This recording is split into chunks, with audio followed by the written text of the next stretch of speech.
শুনেন, এখন এই হাদিসে কি বোঝা গেল ভাই, যে কোরআন বলল নবীর উত্তম চরিত্র, তাই বললো না?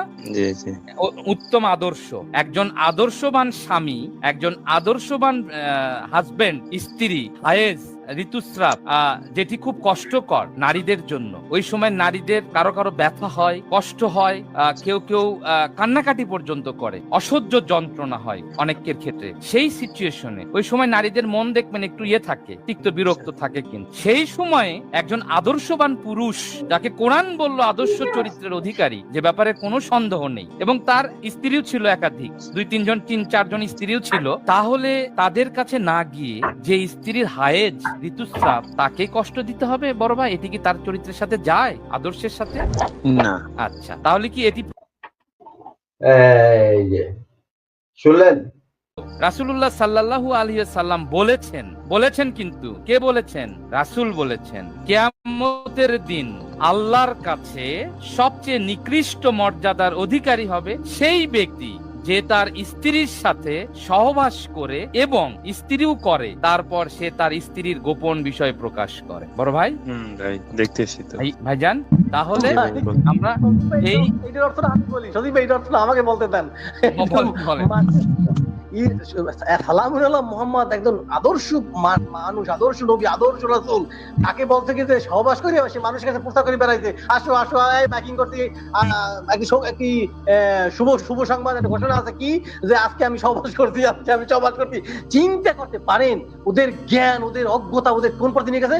সালামুল্লাহ মোহাম্মদ রাজনীতির সাথে থাকছে, সে আবার মাইকিং করে বেড়াইছে, মাধ্যমে সবাইকে শুনাইছে, আসো আসো শোনো কি, আমি এইটা করছি, এইটা করছি, এইটা করছি, এই অবস্থায় এইটা করছি, এইটা করছি। চিন্তা করতে পারেন যে রসুল নিজের মুখে বলতেছে, আমার এটা তাদের হাদিস, যে প্রকাশ করে দেবে সে তার জন্য জাহান্নাম, সে জাহান্নামে যাইবে। আর আবার সেই রসুলের মানে যে রসুল প্রচার করে দিয়েছে, আয়েশা প্রচার করে দিয়েছে। চিন্তা করতে পারেন।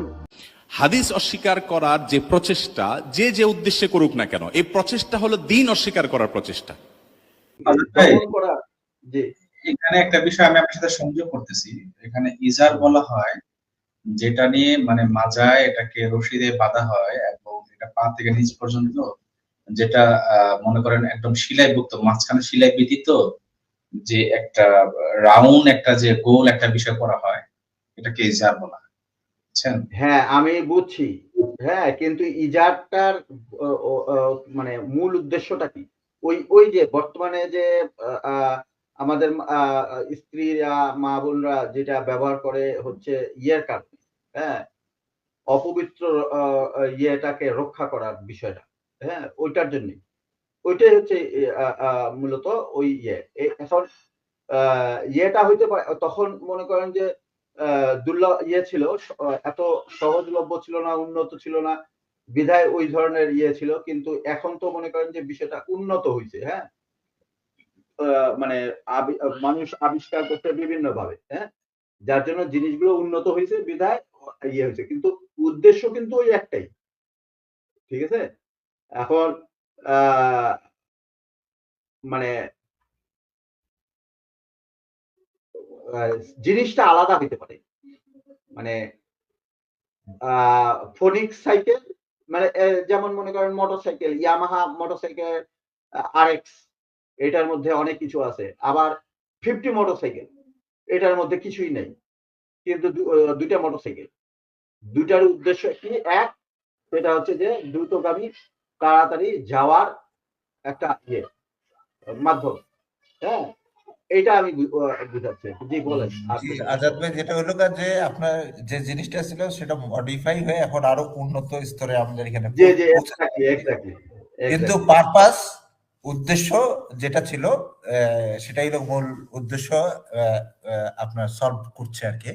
আমাদের যে উদ্দেশ্যটা, এই যে ইজার যেটা এখানে আপনি যেটা বললেন আর কি, রাউন্ড শেপে, যেটা হলো প্যাডিং করা আর কি, আপনার দিয়ে কাপড় দিয়ে, সেই বিষয়টাই ওই সময় ছিল। এখন খুব আপনার আরেকটু আধুনিকায়ন করা হয়েছে আর কি, যেটা আপনার কাছে এখন আছে। কিন্তু সে প্রথমে, কিন্তু আমি এটা আপনাকে থামিয়েছিলাম, কিন্তু প্রথমে সে কিন্তু, আপনি একটু ভিডিওটা টানলে, সে কিন্তু বলেছে যে নিজ স্ত্রীর সম্বন্ধে এই কথাটা সে কিন্তু একবার বলছে কথাটা, ঠিক আছে। কিন্তু হাদিসটাতে কিন্তু আয়েশা রাদিয়াল্লাহু ওটা নারী জাতিদের সম্বন্ধে বলছে, ইনক্লুডেড এটা উনি সহকারে। কিন্তু সে যেভাবে বিকৃত করছে, যেখানে এই একটা কথা এবং ওই প্রথমের যে কথাটা, সে কিন্তু কি বলে আপনার পলিশিং করে নিজের মতো করে আর কি উপস্থাপনাগুলো বিকৃতপূর্ণ আর কি, এটাই আমি বলতে চাচ্ছিলাম আর কি। এক্স্যাক্টলি একটু কথা বলছো। একই কথা না আজাদ ভাই বলতেছে এটা তো সামান্য, এটা তো সামান্য। হ্যাঁ, কিন্তু গোবরের কথাটা কিন্তু ভুলে গেছে, চনার কথাটা কিন্তু ভুলে গেছে, মদ আর গাঞ্জার কথা কিন্তু একদম ভুলে গেছে, লক্ষ লক্ষ টাকা যে মাইরা দিছে এটা কিন্তু ভুলে গেছে একদম। জায়গা মতো করছে এবার।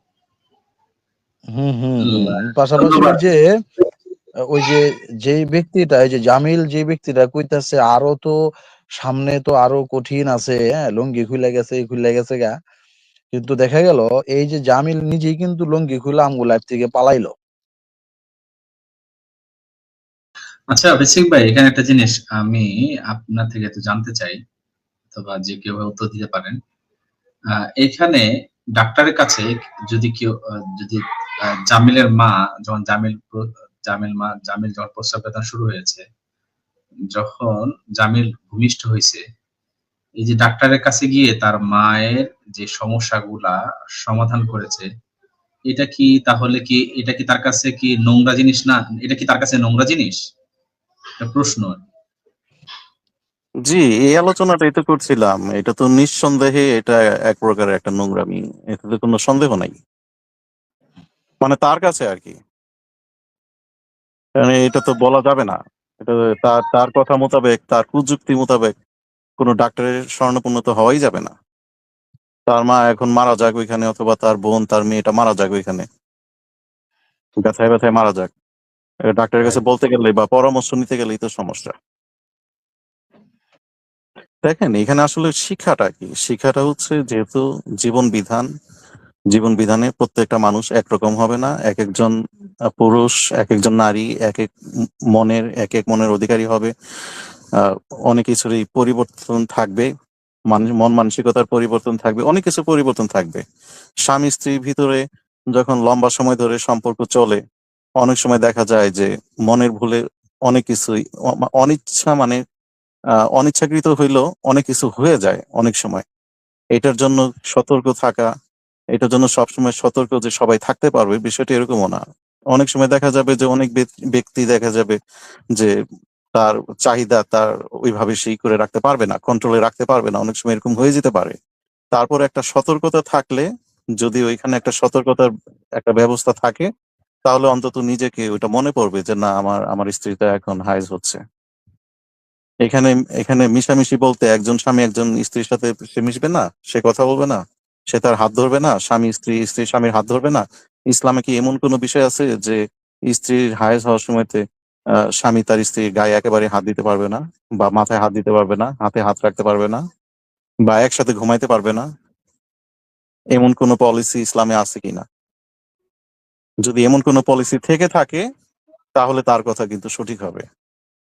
কিয়ামতের দিন আল্লাহর কাছে সবচেয়ে নিকৃষ্ট মর্যাদার অধিকারী হবে সেই ব্যক্তি যে তার স্ত্রীর সাথে সহবাস করে এবং স্ত্রীও করে, তারপর সে তার স্ত্রীর গোপন বিষয় প্রকাশ করে। বড় ভাই, ভাই দেখতেছি তো। ভাইজান, তাহলে আমরা এইটার অর্থটা আমি বলি, যদি এইটার অর্থটা আমাকে বলতে দেন। মোহাম্মদ একজন আদর্শ মানুষ, আদর্শ নবী, আদর্শ রাসূল, তাকে বলতে কি যে সহবাস করে সে মানুষের কাছে প্রস্তাব করে বেড়াইছে, আসো আসো বাইকিং করতে, কি শুভ সংবাদ, একটা ঘোষণা আছে কি যে আজকে আমি সহবাস করছি, আজকে আমি সহবাস করছি। চিন্তা করতে পারেন ওদের জ্ঞান, ওদের অজ্ঞতা, ওদের কোন পথে নিয়ে গেছে। যে সালামুল্লাহ মোহাম্মদ রাজনীতির সাথে থাকছে, সে আবার বাইকিং করে বেড়াইছে, মাধ্যমে সবাইকে শুনাইছে, আসো আসো শোনো কি আমি এইটা করছি এই অবস্থায় এটা করছি। চিন্তা করতে পারেন যে রাসূল নিজের মুখে বলতেছে আমার এটা তাদের হাদিস, যে প্রকাশ করে দেবে সে তার জন্য জাহান্নাম, সে জাহান্নামে যাইবে। আর আবার সেই রাসূলের মানে যে রাসূল প্রচার করে দিয়েছে, আয়েশা প্রচার করে দিয়েছে। চিন্তা করতে পারেন তারা নিজে চিন্তা করতে পারেন এই যে গর্ধবটা, এই যে আপনারা অনেক 10 মিনিট চিন্তা করেন। আচ্ছা, এই যে কি আগ্রহ নিয়ে কোথাকার কি জিনিস কোথায় ঢুকাই দিল। আচ্ছা, এই হাদিসটার মাধ্যমে একটা শিক্ষা, এই যে পরের যে হাদিসটা নিয়ে আসলো, এটা একটা এইটা আরেকটা শিক্ষা। এই হাদিসের মধ্যে আরেকটা শিক্ষা হচ্ছে যে রাসূল সাল্লাল্লাহু আলাইহি ওয়াসাল্লাম বলতেছেন যে, যে ব্যক্তি তার স্বামী-স্ত্রীর মধ্যে আ আ সহবাসের পরে তার স্ত্রীর গোপন বিষয়গুলো প্রকাশ করবে। গোপন বিষয় কি? সহবাসের সময় গোপন বিষয়টা কি? এখানে কি হায়েজের কথা আছে এই হাদিসের মধ্যে? নাই। এখানে মূল উদ্দেশ্যটা কি? যে স্ত্রী সম্পর্কে গো অ আ স্ত্রীর গোপন বিষয়গুলো, স্ত্রীর গোপন বিষয়গুলো যে প্রকাশ করবে, সে নিকৃষ্ট। সে হচ্ছে নিকৃষ্ট। এটা তো আ স্পষ্ট একটা হাদিস। এখানে আ আ ও আসাদ মানে ভাই, এখানে এখানে বলা হয়েছে যে স্ত্রীর সাথে যে ধরনের অন্তরঙ্গ মুহূর্ত স- সহবাস করার পদ্ধতিটা মানুষের সামনে আহ, উপস্থাপন করবে, বন্ধু বান্ধব অথবা যাদের যে কোনো জায়গায় উপস্থাপন করবে, এইখানে এই হাদিসে তাদের কথা বলা হয়েছে। আর উক্ত হাদিসে ইতিপূর্বে যে আমরা হাদিসটা দেখলাম, ওই হাদিসটা নারীর সম্মানার্থে নারীদের সাথে যে হায়েজ অবস্থায় যেন আমরা তাদেরকে আহ মানে অন্যরকম ঘৃণার চোখে না দেখি, এবং তাদের পরিচ্ছন্ন পরিবেশটা এবং নিজের যৌবিক চাহিদা যেন দমন করা যায়, এই বিষয়গুলা যেন সচেতন করার জন্যই কিন্তু ওই হাদিসটা। আরেকটা, এই হাদিসটা হন্য ভিন্ন, মানে তাদের এতটুকু কমন সেন্স নাই যে কমন সেন্স দ্বারা কোনটা সহবাসের অন্তরঙ্গ মুহূর্ত আর কোনটা নারীর সম্মান রক্ষার্থে তাদেরকে সেফটি দেওয়া এবং তাদের সাথে কি ধরনের আচরণ করতে হবে, এই দুইটা যার পার্থক্য বুঝে না, তাদেরকে আপনি আকলবাদী কেমনে বলবেন? ওই যে বললেন না মুশফিক ভাই, মগা, ওদের মগার থেকেও এক ধাপ চলে গেছে আগে। দুইটা জিনিসের মধ্যে তার পার্থক্য করতে পারতেছে না। এটা কি মানুষ নাকি? মানে এটা আসলেও কি মানুষের পর্যায়ে পড়ে কিনা আমি আর তো আসলে বুঝে আসতেছে না। জি ভাই, আপনারা আর কার কি বলা আছে বলেন। দেখেন আজাদ ভাই, কতটুকু এক্সাইটেড হইয়া, মানে আমি তো ভাবতেছিলাম প্রথম যখন বললো যে হাদিসের ভিতরে সাংঘর্ষিকতা দেখাবে, হ্যাঁ, তো আমি তো প্রথমে ভাবতেছিলাম যে যে এতটাই যেহেতু তার এক্সাইটমেন্টটা আমি অপেক্ষায় ছিলাম যে কি দেখাইবো। হয়তো আরেক জায়গায় দেখাইবো যে তাদের সাথে শারীরিক সম্পর্ক করা যাবে না ওই মুহূর্তে। যদিও আগের হাদিসটা তারা ভুল ভাবে ব্যাখ্যা করছে, তাদের মন মতো করে ব্যাখ্যা করছে। যে ব্যাখ্যাটা করছে যদিও ওই আলোচনা ওইখানে নাই, বরঞ্চ ওইখানে সতর্কতা অবলম্বনের কথা বলা হয়েছে। তাহমিদ হুজুর যেভাবে বললেন, তো এখন দ্বিতীয় হাদিসটা যখন আনবে আমি তো মানে হঠাৎ করে থমকে গেলাম যে আমি যেটার আশায় ছিলাম ওরকম হাদিস কই। ওরকম হাদিস যদি আনতো তাহলে তো প্রথম যে আলোচনাগুলো করছি আমাদের প্রত্যেকটা আলোচনাই তো ভাই পানিতে পড়তো, জলে যাইতো, হ্যাঁ, তাই না? হুম। না, জলে যাওয়ার সম্ভাবনা নাই, কারণ প্রথম হাদিসটাই তো ভাই ভুল ব্যাখ্যা করছে, মন করা ব্যাখ্যা করছে। তারপরও ধরে নিতাম যে ভুলে ভুলে ওইটা ব্যাখ্যা করছে, হয়তো মন গড়া ব্যাখ্যা ইচ্ছাকৃত করছে, নয়তো ভুলে করছে। এবং পাশাপাশি আরেকটা হাদিস আনছে যেখানে লেখা আছে যে উমত অবস্থায় তোমরা, এরকম হাদিস থাকার কথা অবশ্যই, এটা আমাদের দুই উস্তাদই আছেন, আনতে পারবেন, মাহবুব ভাই আছেন, যে হায়াজরত অবস্থায় তাদের সাথে শারীরিক সম্পর্ক করা যাবে না। তো এখন ওই হাদিসটাও যদি, ওরকম একটা হাদিসও যদি নিয়ে আসতো পাশাপাশি, তাও বুঝতাম যে না একটু যায়। কিন্তু এখন যে হাদিসটা নিয়ে আসে এটা তো ভাই একদম ওইটার সাথে যায়ই না। এইখানে তো আলোচনা করা হচ্ছে যে স্বামী স্ত্রীর ভিতরে যে শারীরিক সম্পর্ক, যে সম্পর্ক হবে, অন্তরঙ্গ যে সম্পর্ক হবে বা যেটা ঘটবে, সেটা যেন কেউ অন্য কারোর সাথে আলোচনা না করে। যারা করবে তারা হচ্ছে জাহান্নামের আগুনে পড়বে তারা।